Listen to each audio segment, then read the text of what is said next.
Edgar Allan Poe. Nacido el 19 de enero de 1809 en Boston, Massachusetts, y fallecido el 7 de octubre de 1849 en Baltimore, Maryland, es un célebre escritor, famoso por sus poemas, cuentos góticos y novelas, así como iniciador del misterio detectivesco. Fue hijo de la actriz inglesa Elizabeth Arnold Poe y de David Poe Jr., un actor de Baltimore.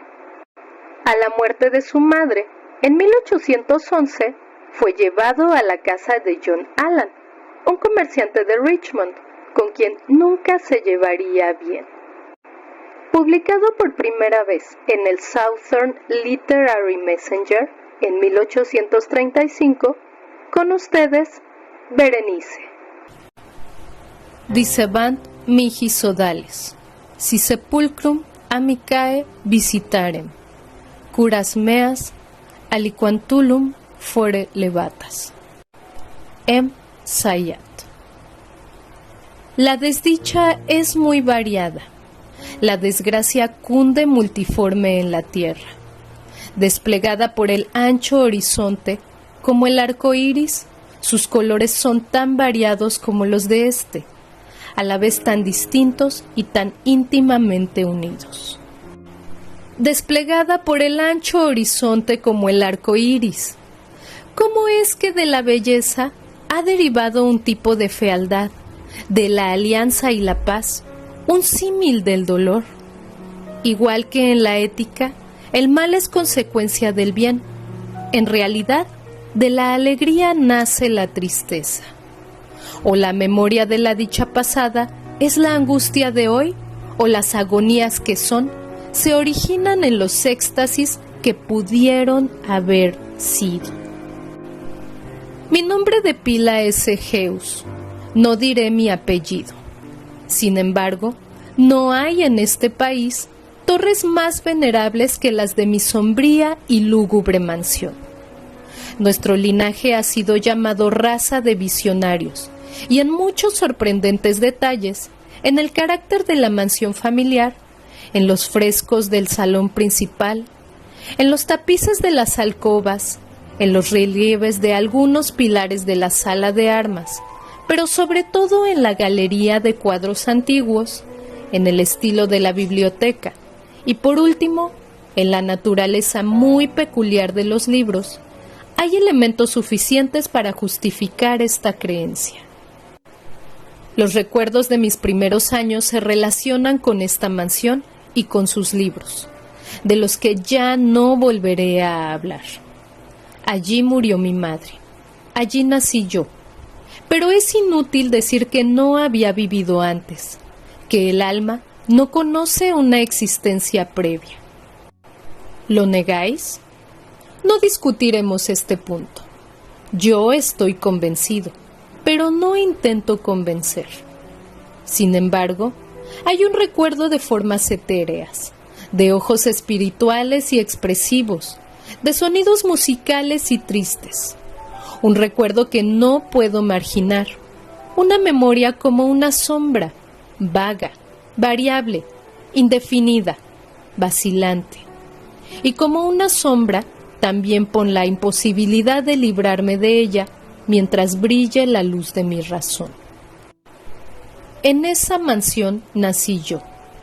Al despertar de repente de la larga noche de lo que parecía, sin serlo, la no existencia, a regiones de hadas, a un palacio de imaginación, a los extraños dominios del pensamiento y de la erudición monásticos, no es extraño que mirase a mi alrededor con ojos asombrados y ardientes, que malgastara mi niñez entre libros y disipara mi juventud en ensueños.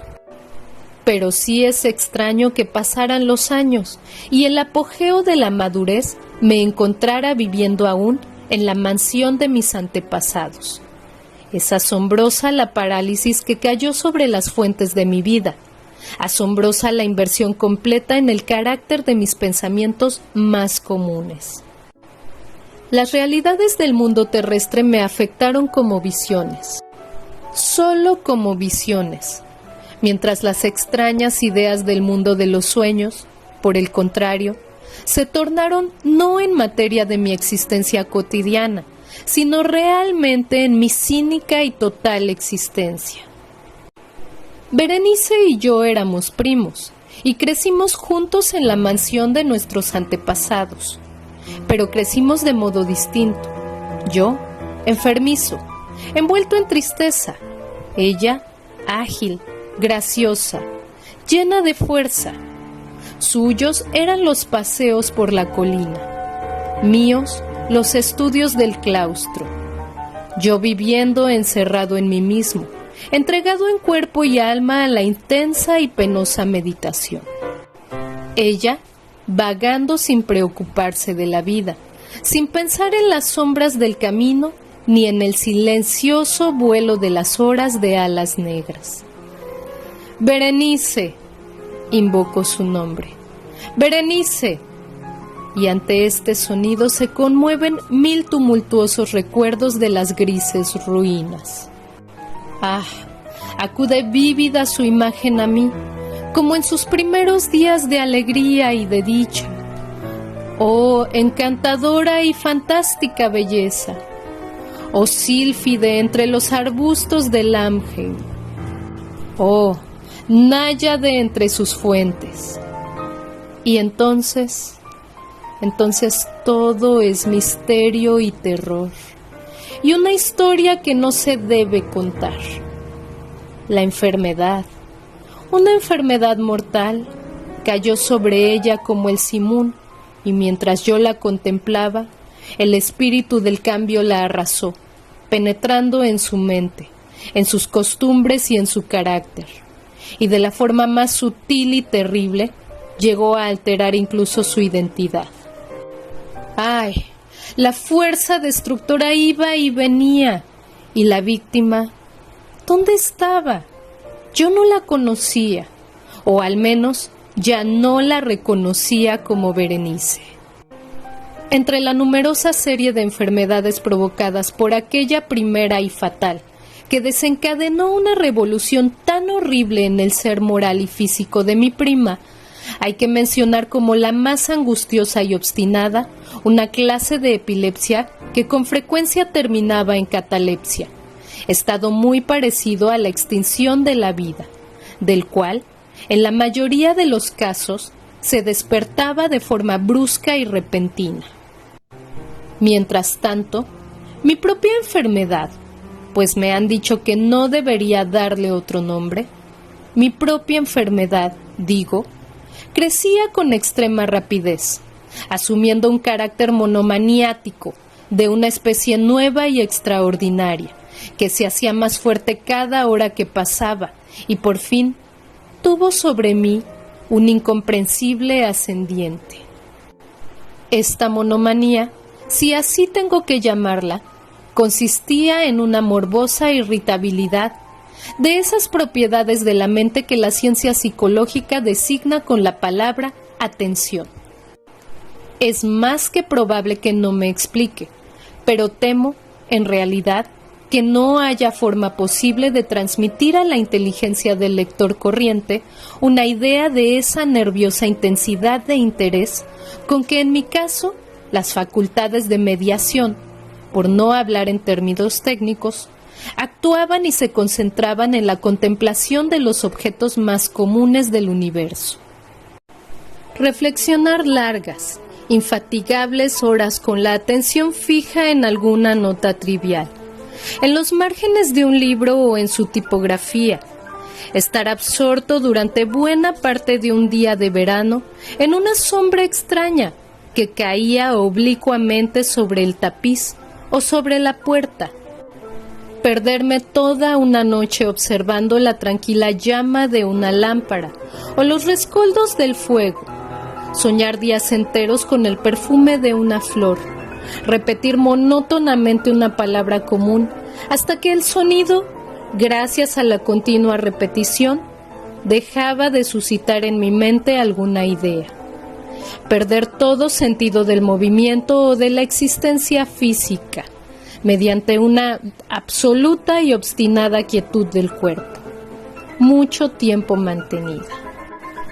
Estas eran algunas de las extravagancias más comunes y menos perniciosas provocadas por un estado de las facultades mentales. En realidad no único, pero capaz de desafiar cualquier tipo de análisis o explicación. Pero no se me entienda mal, la excesiva, intensa y morbosa atención, excitada así por objetos triviales en sí, no tiene que confundirse con la tendencia a la meditación, común en todos los hombres, y a la que se entregan, de forma particular, las personas de una imaginación inquieta. Tampoco era, como pudo suponerse al principio, una situación grave ni la exageración de esta tendencia, sino primaria y esencialmente distinta, diferente.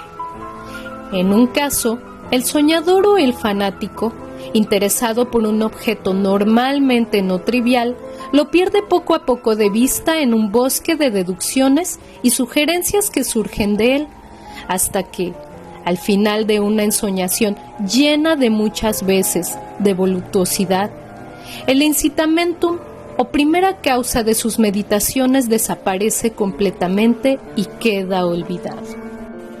En mi caso, el objeto primario era invariablemente trivial, aunque adquiría, mediante mi visión perturbada, una importancia refleja e irreal. Pocas deducciones, si había alguna, surgían y esas pocas volvían pertinazmente al objeto original como a su centro. Las meditaciones nunca eran agradables y al final de la ensoñación, la primera causa, lejos de perderse de vista, había alcanzado ese interés sobrenaturalmente exagerado que constituía el rasgo primordial de la enfermedad. En una palabra, las facultades que más ejercía la mente en mi caso eran, como ya he dicho, las de la atención, mientras que en el caso del soñador son las de la especulación. Mis libros, en esa época, si no servían realmente para aumentar el trastorno, compartían en gran medida, como se verá, por su carácter imaginativo e inconexo, las características peculiares del trastorno mismo.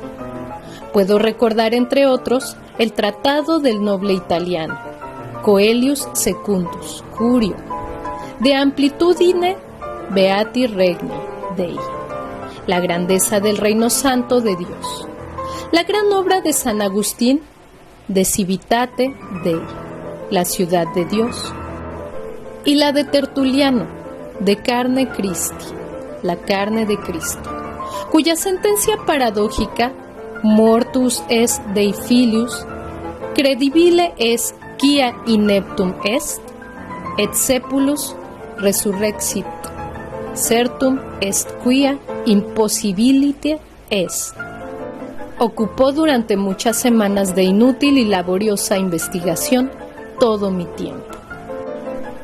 Así se verá que, arrancada de su equilibrio solo por cosas triviales, mi razón se parecía a ese peñasco marino del que nos habla Ptolomeo Hefestión, que resistía firme los ataques de la violencia humana y la furia más feroz de las aguas y de los vientos, pero temblaba a simple contacto de la flor llamada asfódelo.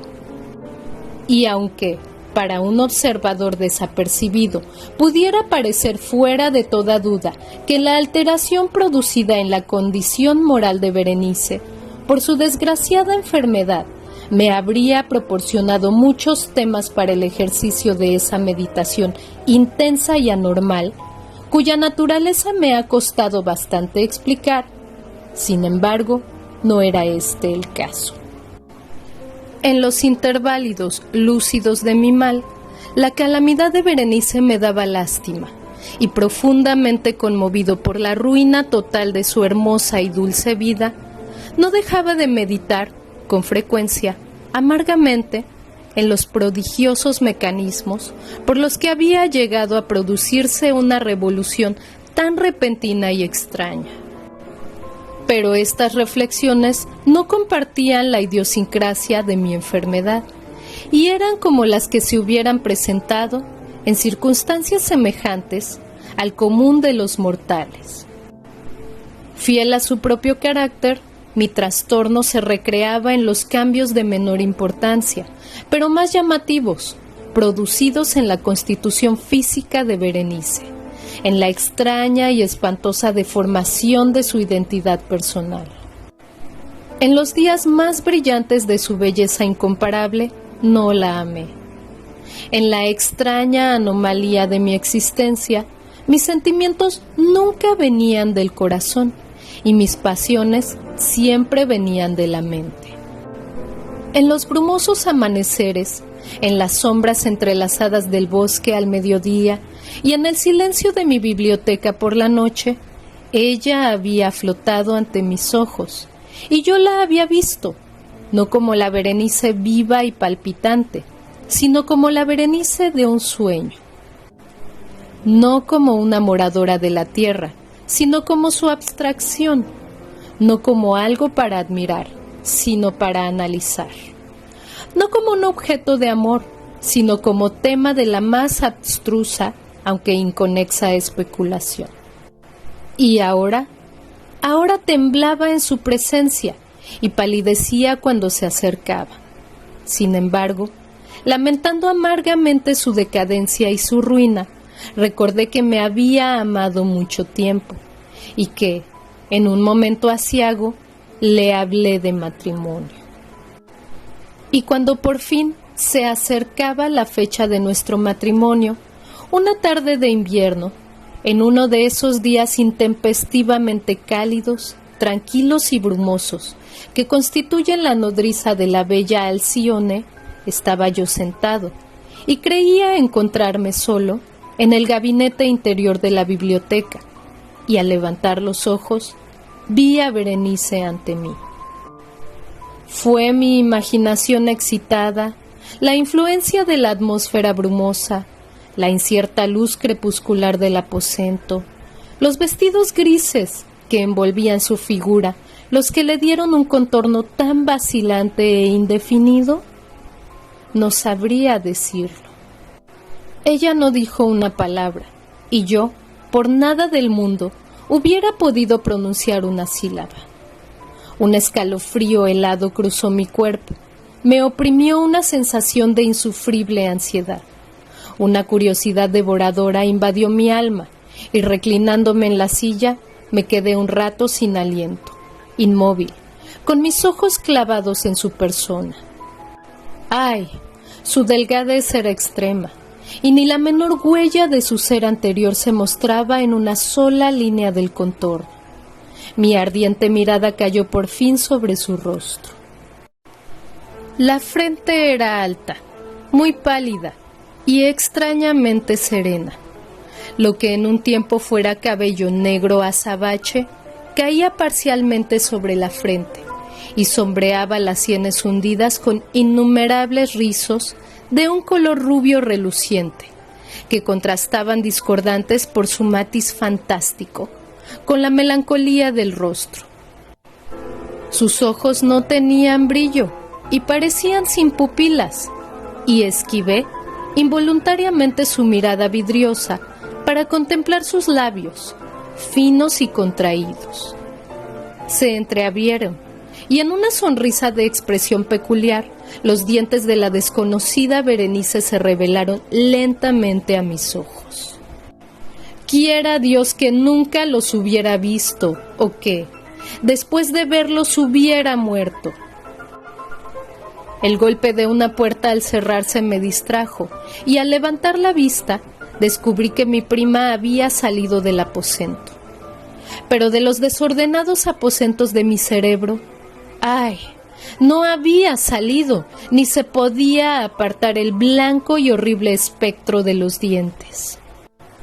Ni una mota en su superficie, ni una sombra en el esmalte, Ni una mella en sus bordes había en los dientes de esa sonrisa fugaz que no se grabara en mi memoria. Ahora los veía con más claridad que un momento antes. Los dientes, estaban aquí y allí y en todas partes, visibles y palpables ante mí, largos, finos y excesivamente blancos, con los pálidos labios contrayéndose a su alrededor, como en el mismo instante en que habían empezado a crecer. Entonces llegó toda la furia de mi monomanía, y yo luché en vano contra su extraña e irresistible influencia. Entre los muchos objetos del mundo externo, solo pensaba en los dientes. Los anhelaba con un deseo frenético. Todos los demás preocupaciones y los demás intereses quedaron supeditados a esta contemplación.